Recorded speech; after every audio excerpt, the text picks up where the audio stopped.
comment reconnaître les arômes en dégustation.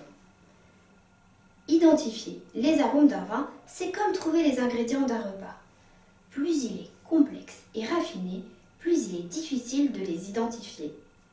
Voyons une proposition de méthode ensemble. Pour identifier les arômes du vin, la première chose à faire est de partir de la famille d'arômes pour aller vers la sous-famille, puis essayer d'identifier les arômes en particulier. En fonction de votre perception, votre mémoire, vous allez parfois tout de suite ressentir certaines odeurs. Pour les autres arômes, cela dépend de l'entraînement. Avant d'essayer d'identifier des arômes, il est important d'essayer préalablement de déterminer les familles aromatiques dominantes. On perçoit les arômes du vin au nez et en bouche. Selon les moments de la dégustation, ce ne sont pas les mêmes arômes qui seront perceptibles. Tout d'abord, concentrez-vous sur les arômes au premier nez. Vous sentez votre vin avant toute agitation. Vous allez alors percevoir les arômes les plus volatiles. Ne sentez pas votre vin trop longtemps car ce sont les vapeurs d'alcool et non les arômes que vous percevriez. Notez ensuite les arômes au deuxième nez, c'est-à-dire après agitation. Vous ressentirez alors les arômes les moins volatiles. Parfois, un grand vin peut être fermé au premier nez, c'est-à-dire peu aromatique, et dégager une belle odeur complexe au deuxième nez. Vous percevrez également de nouveaux arômes en bouche par rétro-olfaction qui seront souvent différents de ceux au nez. Enfin, vous pourrez noter la persistance aromatique du vin une fois que vous l'aurez recraché. Les professionnels notent la longueur en bouche en Kodály. Que nous indiquent les arômes sur le style de vin? L'identification des arômes du vin est intéressante pour bien comprendre le style de vin. En effet, ils peuvent nous renseigner sur les cépages utilisés, l'âge du vin ou son potentiel de vieillissement. Tout d'abord, les arômes et cépages. Les arômes des vins dépendent beaucoup des cépages utilisés. Certains cépages sont plus aromatiques alors que d'autres, plus tanniques, apportent plutôt de la structure au vin. C'est pourquoi dans beaucoup de régions, on procède à des assemblages de plusieurs cépages.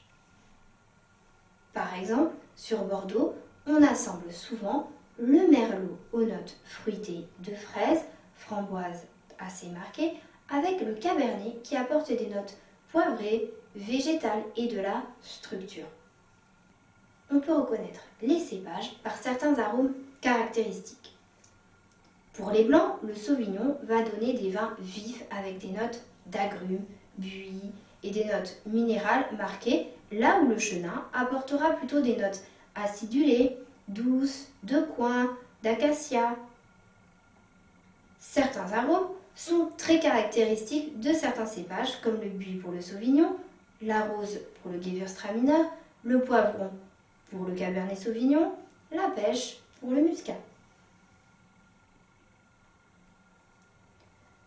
Passons à présent à la relation entre les arômes et le millésime. En fonction des arômes présents dans le vin, on peut déterminer son âge et son degré d'évolution. En effet, si les notes fruitées sont peu marquées et si l'on ressent plutôt des notes de pruneaux, de fruits compotés, secs ou fleurs sèches, on sera plutôt sur un vin déjà évolué.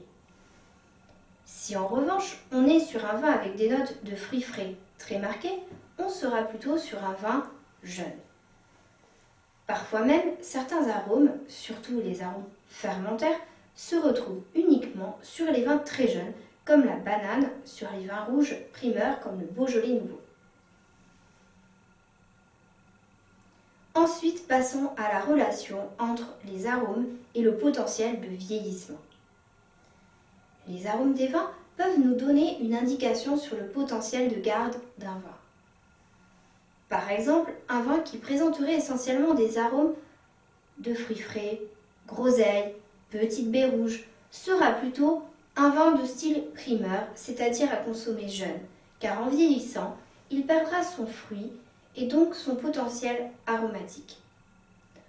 En revanche, prenons un vin qui présente un joli fruit mûr, mais également une certaine complexité aromatique, avec des arômes floraux, mais également épicés, empyromatiques.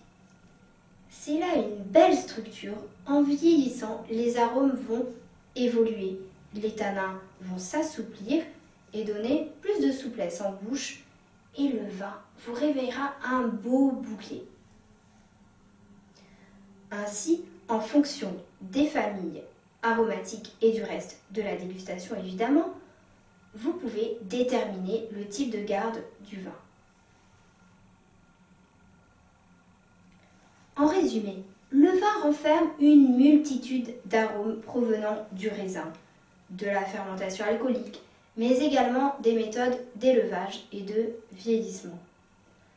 Arômes floraux, fruités, épicés, empyromatiques, plus le vin est bon, plus il est complexe et renfermera des familles et arômes variés. Il faudra donc entraîner vos sens pour apprendre à les distinguer et pouvoir en déterminer le style de vin, sa région, ses cépages, son potentiel de vieillissement, son âge. N'oubliez pas non plus parfois de ne pas chercher à décortiquer tous les arômes du vin, mais juste à savoir l'apprécier et se remplir des émotions qu'il vous procure. Allez, bonne dégustation les onanimophiles!